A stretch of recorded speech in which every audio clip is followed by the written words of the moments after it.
Hello there. Hi there. It's been another week of movies. We have returned. We've got 3 more, 1 newer release, and 2 of those 1990 movies. I've been liking the 1990 movies. They have been more memorable than I was anticipating. I've been having a good time with this. I agree. Like I've said before, I feel like I have a lot of blind spots from before I was in high school.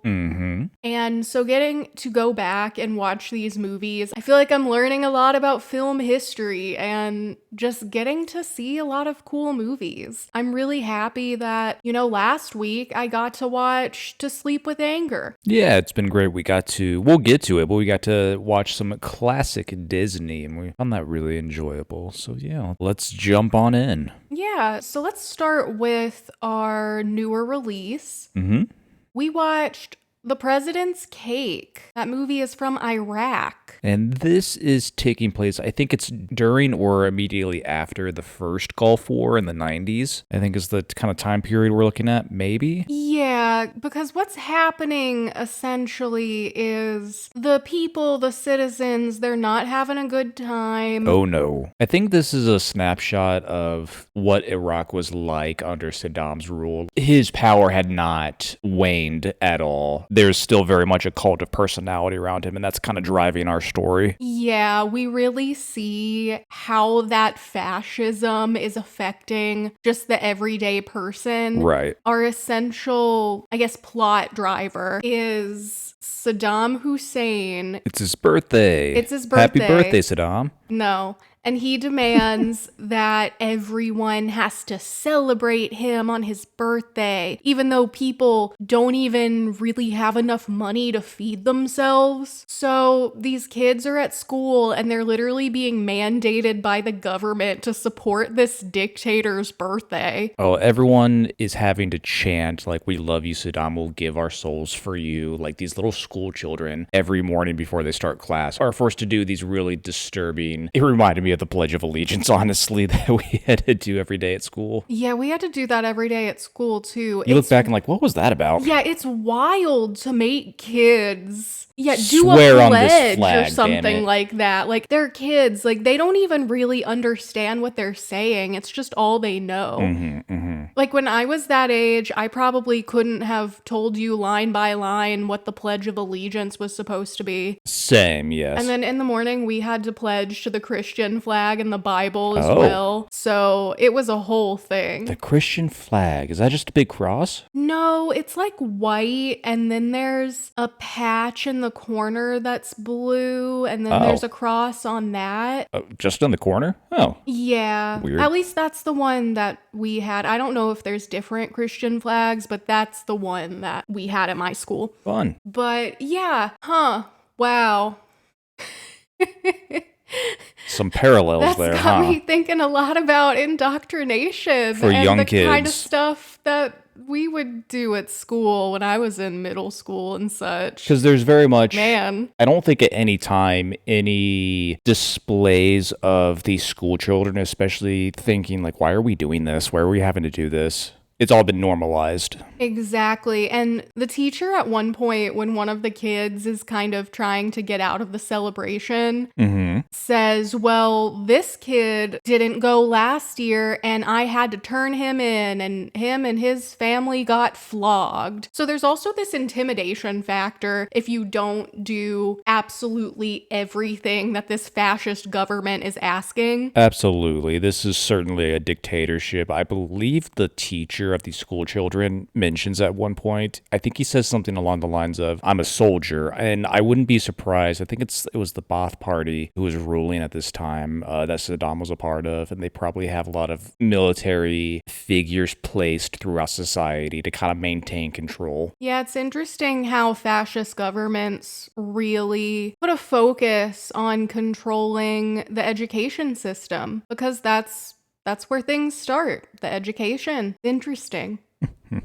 Interesting. I thought this movie did a great job of feeling very authentic and showing probably what levels of economic disparity between like our main little girl as the main character and kind of the areas she's going through. We see what I think is Baghdad is the main city to where she's living on the river as sort of in huts on little islands in this marshlands. Yeah, they essentially have to row little boats into school. It was a very unique location to start out this film. I thought that was very interesting. And we meet our favorite character early on, Hindi, the rooster who just won't quit, who accompanies our main character. Man, the second that rooster was introduced, I was like, oh, that rooster is gonna die. He makes it. I think he's the only one. I think Hindi is the only, spoilers, Hindi is the only one who survives this story. I agree. I think Hindi is probably the only survivor. This isn't the happiest story in the world, y'all. I'm pretty sure it's left kind of open, but I think everyone got blown up at the end.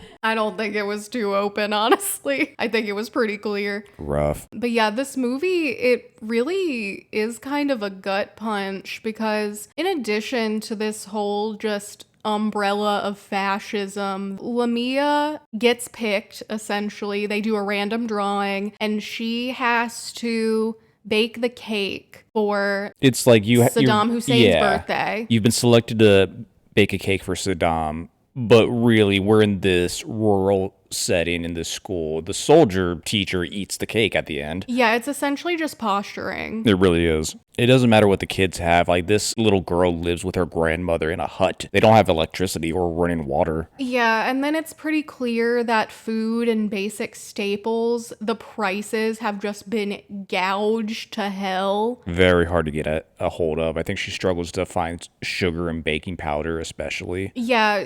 Just to steal flour, I think. She essentially goes on a mission. She has to find flour, sugar, baking powder, and eggs. Mm-hmm. Honestly, I think if you take a step back and you explain the story simply of like little girl goes on an adventure to find baking ingredients, it doesn't sound like a very depressing movie, you know? It sounds almost like a kid's movie or something you would have seen on the Disney Channel or something. But the tone is very much not that, as it should be, because yeah, the whole thing is essentially showing how ridiculous these governments and these dictators and these fascists can be. Like, absolutely. They don't even know that this little girl exists. And she's being forced to jump through all these hoops. Yeah, they might not even know that her little village exists. And she's putting herself at risk running through this city all over the place. Yeah, she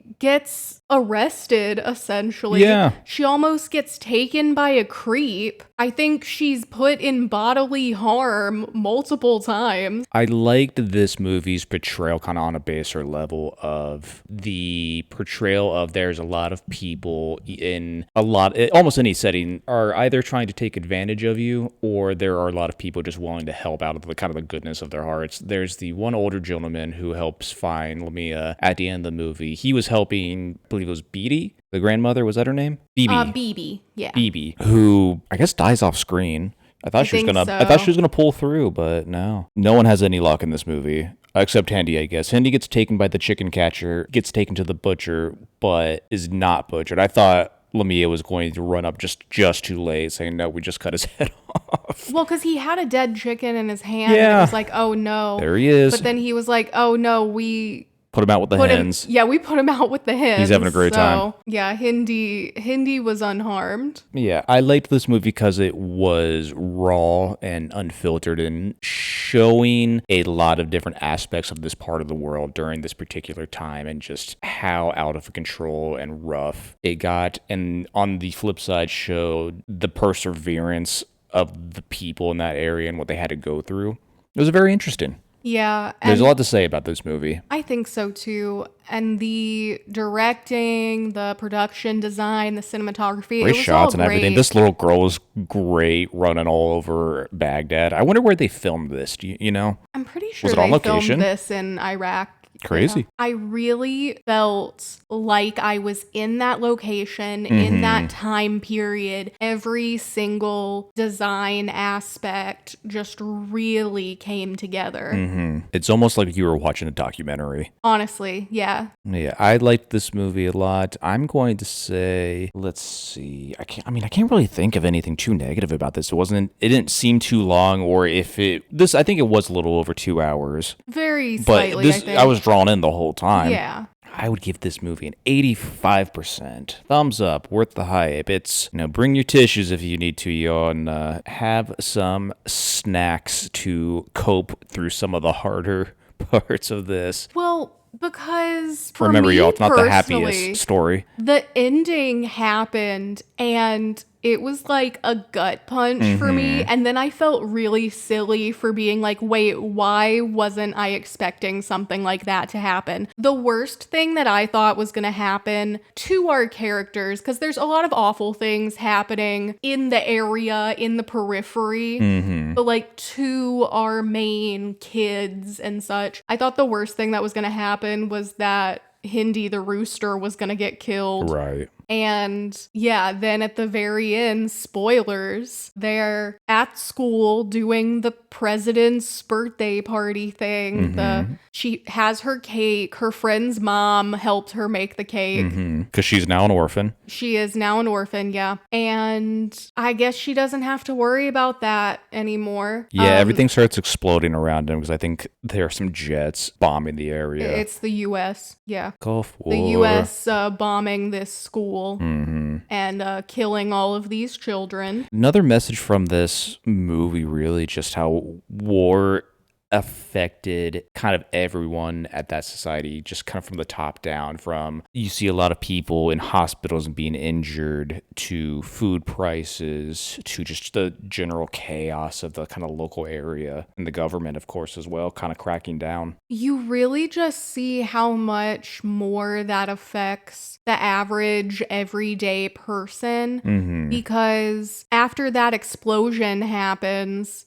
the very end of the movie, they're showing actual footage from the big birthday party that Saddam Hussein had for himself, and it's extravagant, and there's just so much excess. He's just kind of carrying on as normal. Yeah, while these kids and schools are being legitimately bombed. He doesn't even care. His cake is like 10 feet tall, something like that. Yeah, like this girl was scrounging around, putting herself in danger to make a cake that she was essentially forced to make by the government. He doesn't even know she exists. He doesn't know that she made that little cake. He's got this, 10-foot cake sitting right there. Yeah. Where I think it's kind of an example of the government kind of hoarding all the wealth and using it for their own ends, and the disparity between some economic classes. Nothing's changed. So many different aspects and messages and themes in this movie. I like it. I do really think it's been cool to, because we've watched quite a few foreign films in the past couple of months, and a lot of those were actually period pieces, and I think it's so interesting to see, here's what happened in this country like a couple of decades ago, and seeing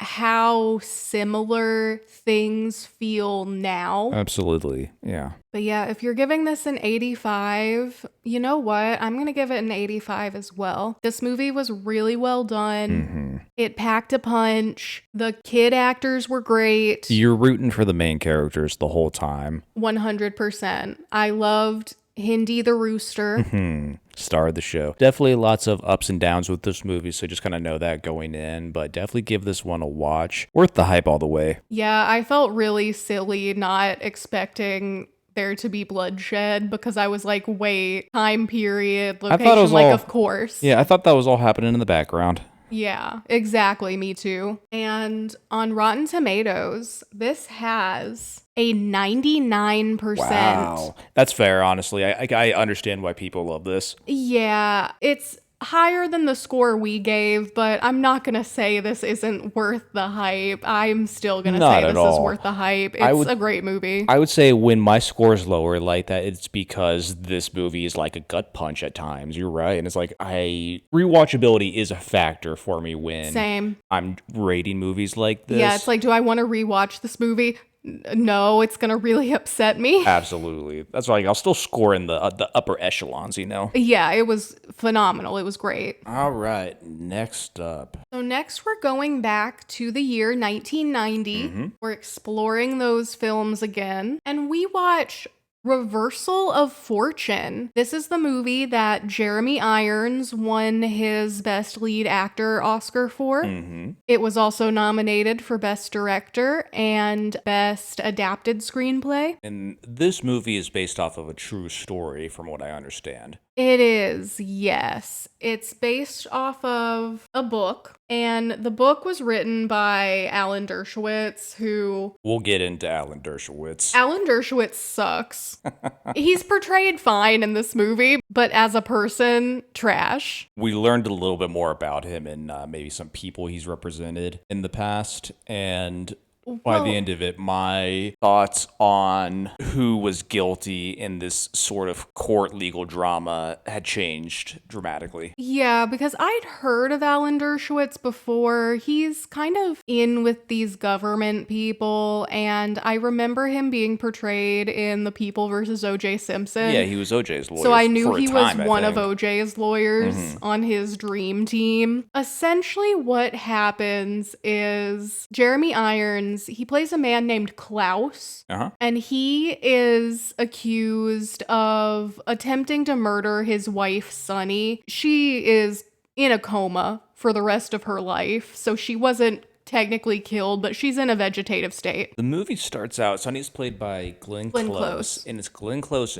doing our kind of introductory narration. I thought the introductory narration was really weird. Yeah, it starts on Glenn Close, Sonny, in this coma, and she's doing the narration. We get a few more instances of that. I just thought it was kind of a strange choice. I think they wanted just to have more Glenn Close in the movie, maybe? Yeah. I get it. I suppose. Because at first I thought, okay, if this is based on a book, maybe that's how the book was formatted. That But then makes when I sense. realized it was a nonfiction book written by Alan Dershowitz, I was like, that's definitely not how it's formatted. Because I had assumed, oh, it's a fiction book and this is like from her perspective. But no, it's not. It's nonfiction. We probably get the book's kind of truth portrayed in this movie. I think so, because solely watching the movie, I was like, yeah, I can see how there's enough circumstantial evidence. There's enough to show that maybe he didn't do this, like maybe she did kill herself.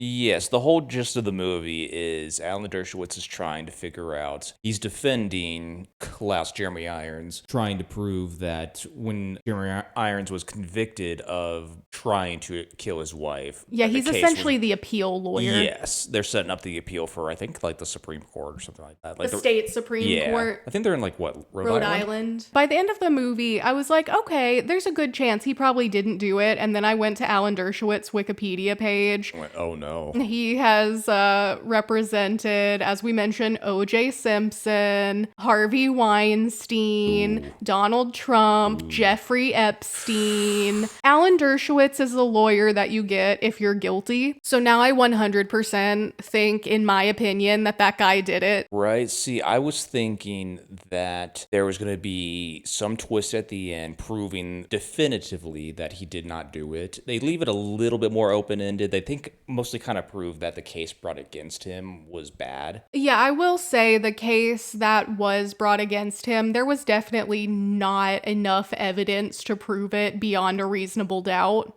But when we learned about this lawyer's clientele, I was thinking, nope, he did that, absolutely. I'm sure this is expanded on more in the book, but it's kind of a throwaway line here. He mentions that there were rumors that Klaus had murdered his aunt and his mother. Klaus is yelling at Alan Dershowitz, and he says, oh, you probably think that, and that I am into necrophilia. And I was just sitting there thinking, I wasn't thinking thinking that. No one was thinking that until you said it, sir. I think he was saying, he's like, there are rumors back in England that I killed them and I'm a necrophiliac. So he was like, I guess, trying to get ahead of that. But it came so far out of left field, it was jarring. That seems like maybe a detail that's expanded on more in the books. Sure, and maybe maybe. was more of a thing with the court case, but maybe the sensibilities of 1990 didn't want to dive too much into that, which is fair. Probably. Yeah, I could see that But happening. yeah, in the context of that scene,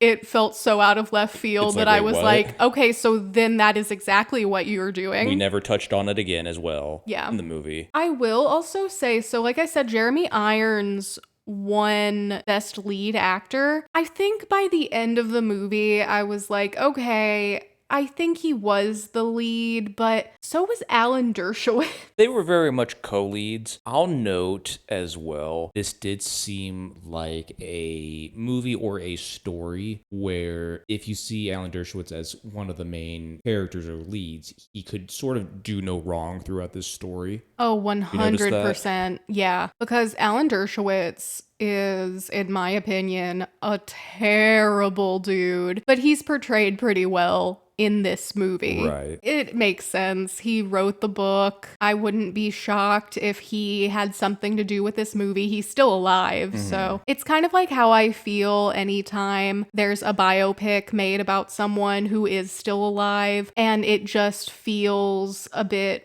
watered down in those characters. My biggest example is the Bohemian Rhapsody movie, because those other members of Queen who are still alive, they had a say in what happened in the movie and in how they were portrayed. And then the movie came across as, well, the only person who had any real serious issues was Freddie Mercury and everyone else was just a choir boy. He was the only one taking part in the debauchery. Yeah, right. Which, yeah, I don't believe that for a second. So that's kind of how I feel when the person is still alive. And especially when they're involved in the movie. It's a good way to look at it. I enjoyed and appreciated just the kind of legal arguments that were reviewed and kind of formulated throughout this movie and how they reviewed case evidence and appeals and legal precedent, things like that. I always enjoy that. That's why I'm a Law and Order stan. Same. Yeah, Or has this been. was giving Law and Order. I do like a courtroom drama as well. We didn't get a ton in the actual courtroom. We We do were some skipping more around, seeing the lawyer,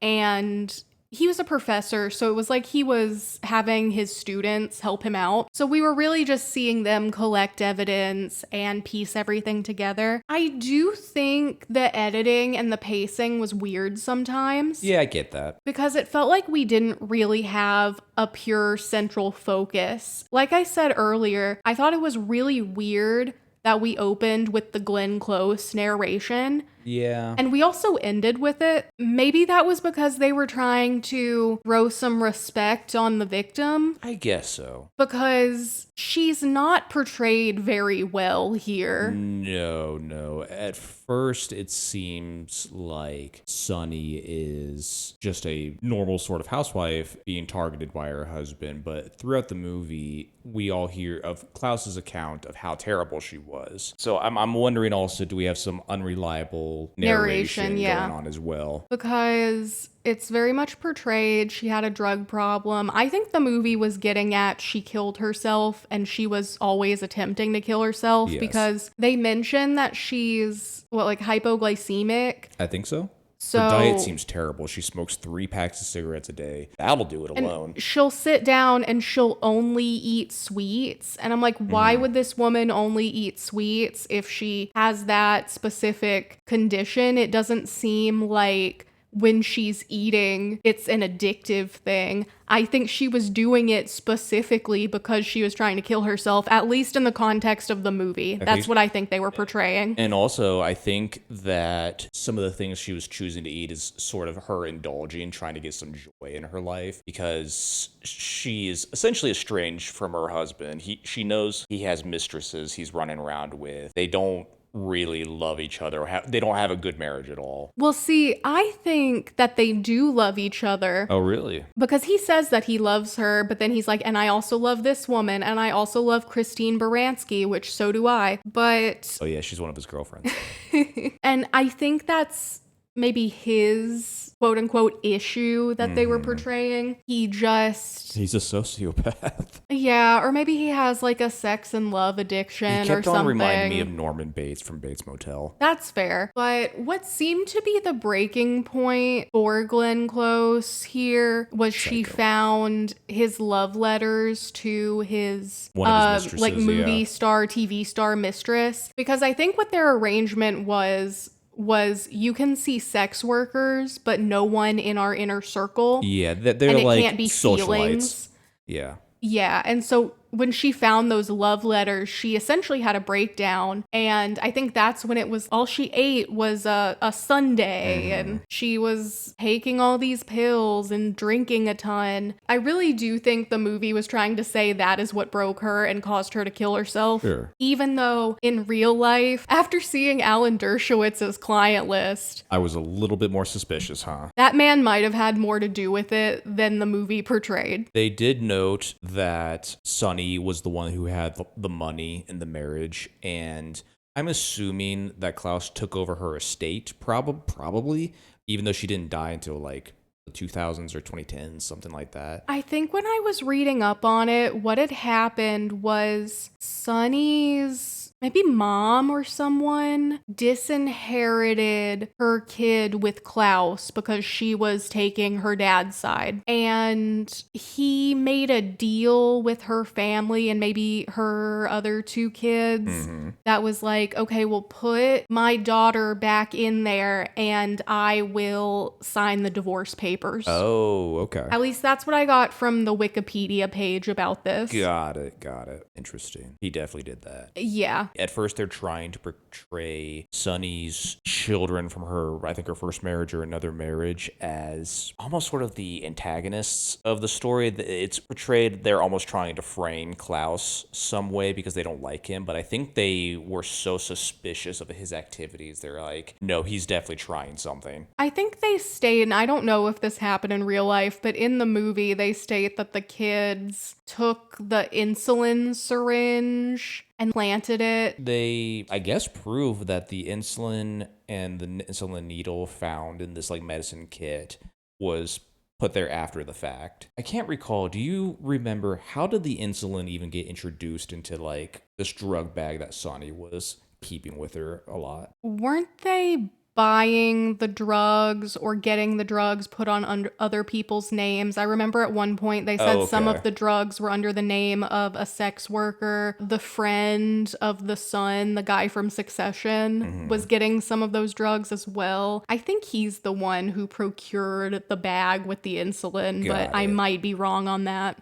Got it. Okay. Because honestly, at the end of it, I don't think the insulin really played as much of a part, because then they were like, well, actually, she took too many pills and fell over. I was reading on the Wikipedia article for Sunny's, I think maybe her first suicide attempt, or right around it, she had consumed over 70 aspirin in like a day. That's wild. Nuts. Yeah, these folk all had issues. Absolutely. People shouldn't be this rich. No. I have to imagine $14 million he stood to inherit in 1990 was a lot of money. Oh, yes. Yeah, this wasn't a bad movie. I think it's important to know about the main characters and what their real background is, and some of the, maybe get some facts from other sources maybe than just this book or movie regarding this case, because I feel like we're getting one or two people's perspectives and possibly are overlooking or maybe embellishing some parts. Yeah, this is fully Alan Dershowitz's perspective of what happened. Like, he's the hero of this story, and that makes me suspicious because this is supposed to be like a legal kind of procedural. Exactly. I honestly, when I, at the beginning of the movie, thought that it was fictional, I think maybe I would have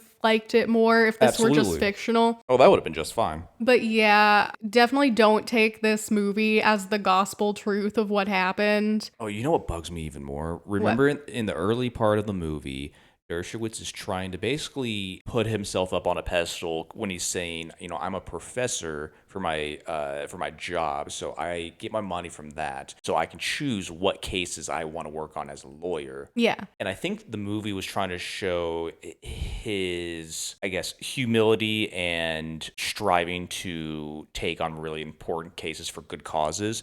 But when you look at his actual clientele history, I think he was doing like favors. Oh, absolutely. Because, Or could be seen that way. he's introduced as he's trying to get these two teenage boys off of death row because their dad killed someone. And there's obviously a big overtone of racism into why those boys were put on death row. And you look at that and you're like, wow, that's a noble cause. But then, you look more into Alan Dershowitz's defense history and you're like, raises some eyebrows. ooh. I would say as far as a legal procedural, because it's not really a courtroom drama. No, they're barely in the courtroom. Because, see, that's why I think the editing and the pacing was weird. Yeah. Because first, it's randomly this narration from this woman who's essentially dead, and then it's randomly about Jeremy Irons, and then it's randomly about Alan Dershowitz, and then they just kind of flip-flop from all three of those perspectives, but there's never really a clear indication of why. So I just thought the editing was disjointed. strange. No, I agree.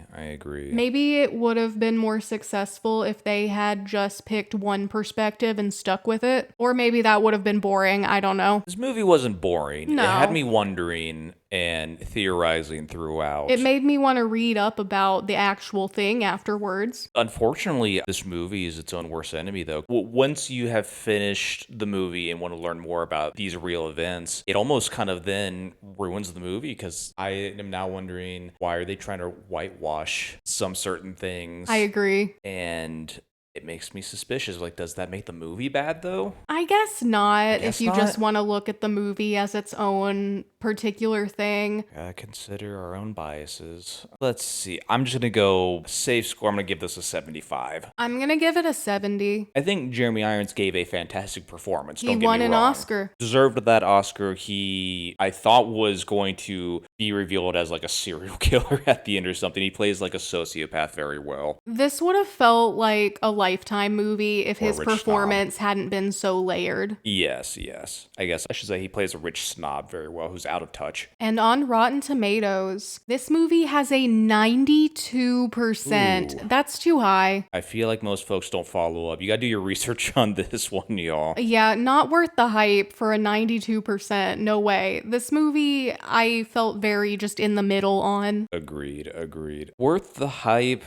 Ooh. Since I'm hesitant, I'm gonna have to go with the no. It's not worth a 92%. No, I think the acting was good. Looking at the movie, how it's all put together, what it's trying to tell us, and how it's trying to portray certain things and people.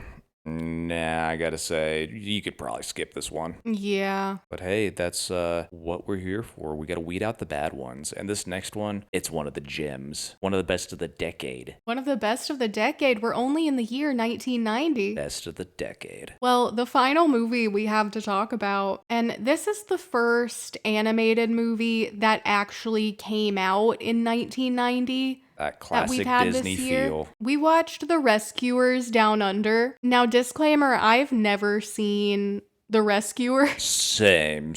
I think this sequel kind of holds your hand and gets you right into it and up to speed pretty quickly. Yeah, it's a kid's movie, and the last one came out like 13 years ago, so Oh, really? they're not about to just drop you into a storyline where you don't know what's going on. It's for kids. That being said, I was surprised of some of the darker / more mature themes introduced kind of throughout. This movie has a really good villain. Oh, it really does. I hear that the first one is even darker. Wow. So maybe we'll have to check that one out. But yeah, it has this big overarching message about nature and conservation. Why poaching is illegal. Yeah, why poaching is illegal. But yes, we start out with I thought he was going to be our main character at first. This little boy, Cody, in the Australian outback. In the middle of the wilderness, his mom lets him just run around all like the outback in Australia. There were cliffs half a mile high that he's scaling, and and falling and jumping off of and getting into all sorts of misadventures. And he's like 6. I don't know how old that kid was supposed to be. I was reading up on the Wikipedia page though, and when they were making the movie,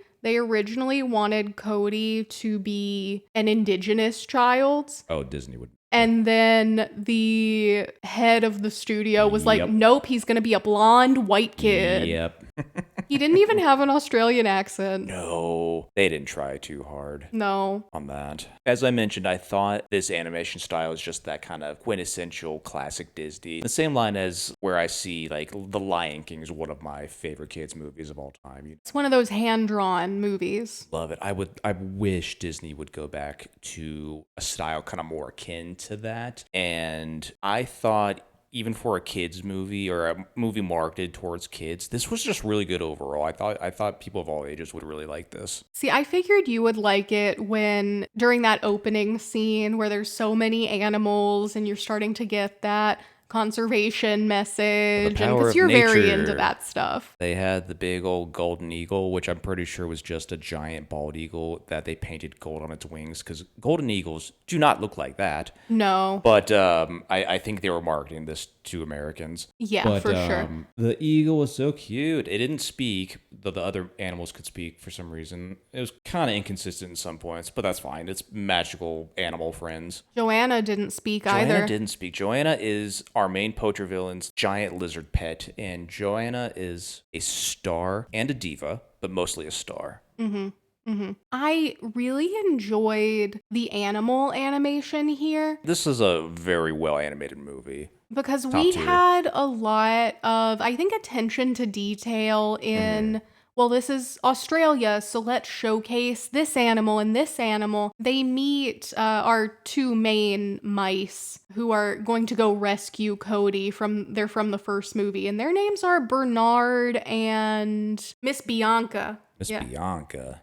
So they're Bernard and Miss Bianca, and they meet an Australian mouse who's taking them all around. And yeah, I saw him hopping, and I was like, oh, that's so fun. And you were like, that's a kangaroo mouse. And I said, those are real? Absolutely, they are. And I looked it up, and they are real, and it made me really happy. They're so cute. Yes, I liked that this was a good kind of pro-environmental, I guess, just poaching kind of message throughout, and it did a good job of, I mean, this movie had a really good villain. I forget his name, actually. He was just evil Poacher Man. Poacher Man.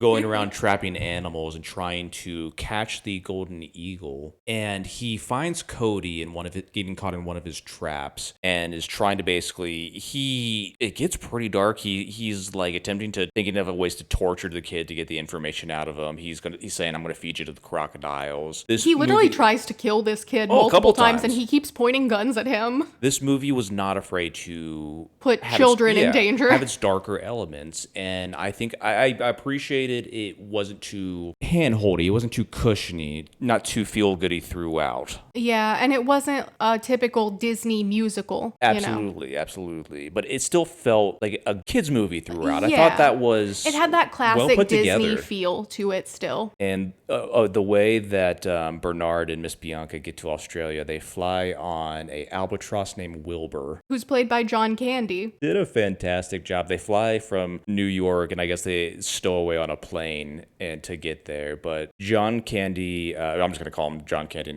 throughout, was kind of the comedy relief, and I mean, had me laughing. He did a great job. Sometimes I really hate the comedic relief characters in kids' movies like this, but I really liked Wilbur. I think the funniest part of this movie is when they're trying to fix Wilbur's like back pain problems after they get to Australia. They leave him with these like nurse and doctor mice, and when they've got him tied up and are about to basically shoot him with the tranquilizers to knock him out, hilarious.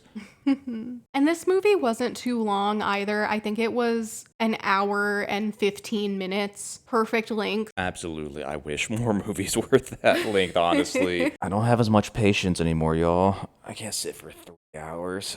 But takes a special movie to warrant 3 hours. The last one, I keep saying it, was Anatomy of a Fall. I don't even think that was quite 3 hours. I think it was almost 3 hours. Maybe Dune. Even Dune 2 really No. dragged. We need intermissions in movies now. What about Dune 3 coming out later this year? I'm excited for it, but I feel like if it's like over 3 hours, I'm going to watch it in chunks because I just don't. I like the story. I don't like it that much. So you're telling me you don't want to go to IMAX to see Dune No. 3 on Christmas? We've got a nice TV and a comfy setup here. I don't. It's so much cheaper. I'm going to use the economy as my excuse instead of laziness, but it's just better than going to the theater for us. We don't have one that close. I will say, I think Can't pause. Go to the bathroom. my sound bar here is better than the sound at least the movie theater that we usually go to. The one by us is old. Yes. Yeah, the one by us is old. It's been there. I used to go there when I was like a baby, and I don't think they've renovated it the whole time. No, absolutely not. Like I've said before, the roof caved in, so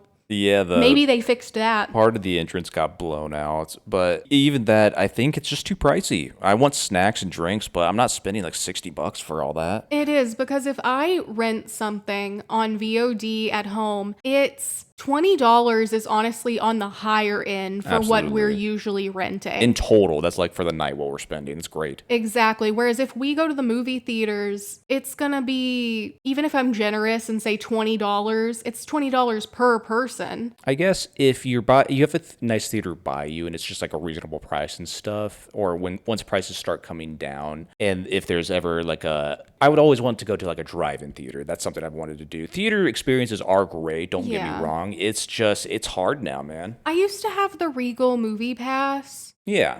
But I used to work Tuesday through Saturday, so I would go in the early afternoon on Mondays to the movies by myself, and I was in the movie theater by myself most of the time, because also I think sometimes other people, it's not great, but that does depend on the movie that you're in. Absolutely. Because a lot of times everyone's chill, everyone's there for the same reason you are, but on occasion you just get those bad experiences and you're like, I wasted my money. On occasion there will be screaming children in the theater, and that's just not fun for anyone. Yeah, on our second date, there were children running around in the theater. They didn't want to be there. A man answered his phone multiple times. Hey, it was Avatar 2. I didn't really care, honestly. No. Yeah.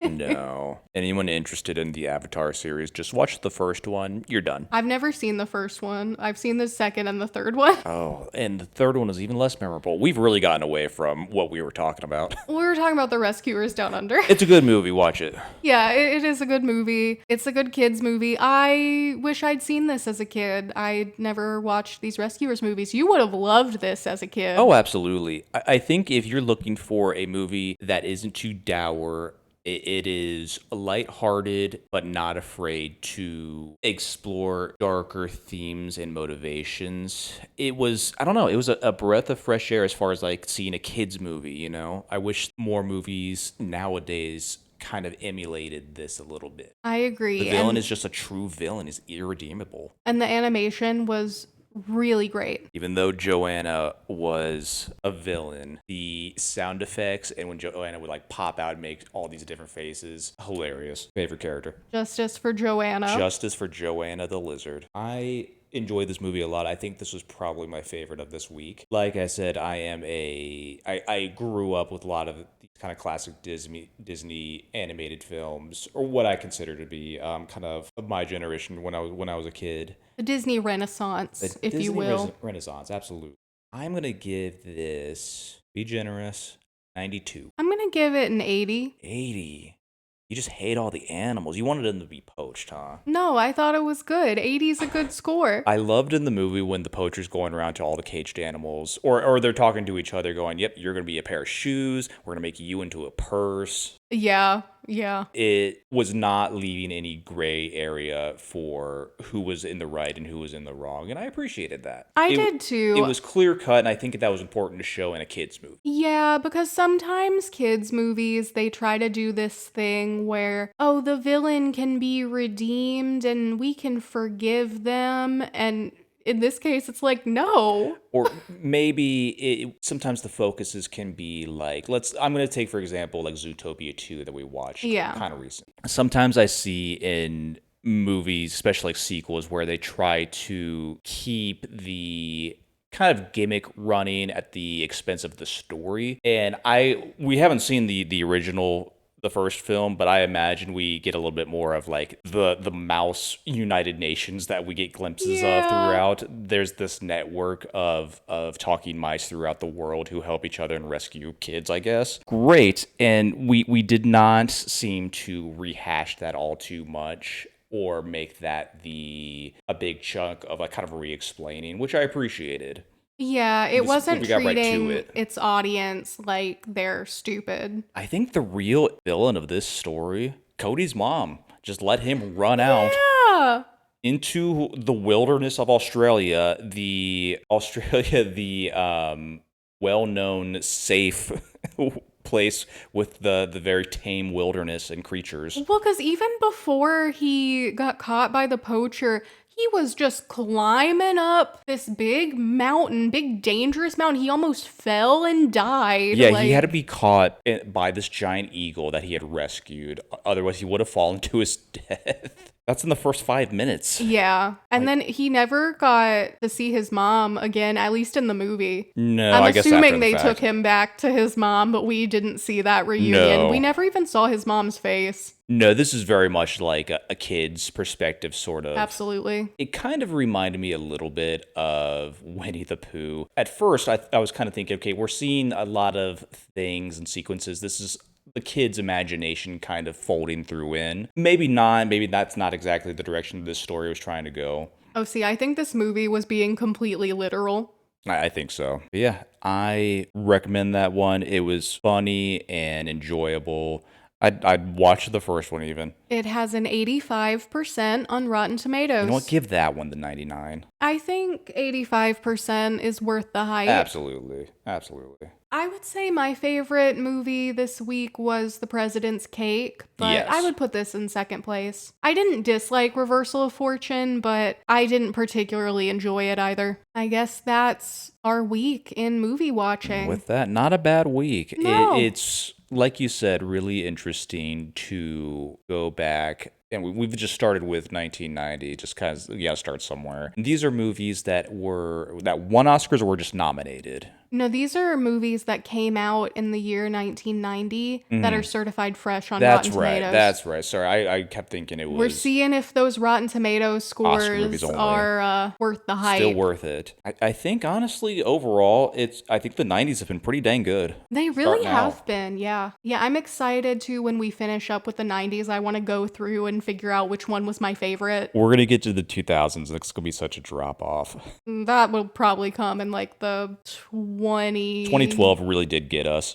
I'm going We to say didn't know like it. anything after 2015 feels like a drop off, but maybe that's just Yeah. because that's when I became an adult. Yes, I'm old and bitter now. Yeah. All right, y'all. We done it. We did, and we'll be back next week with 3 more movies. I think it'll be 1 more new movie, 2 more 90s movies. So we'll see you next time. All right. So long. Thanks for listening.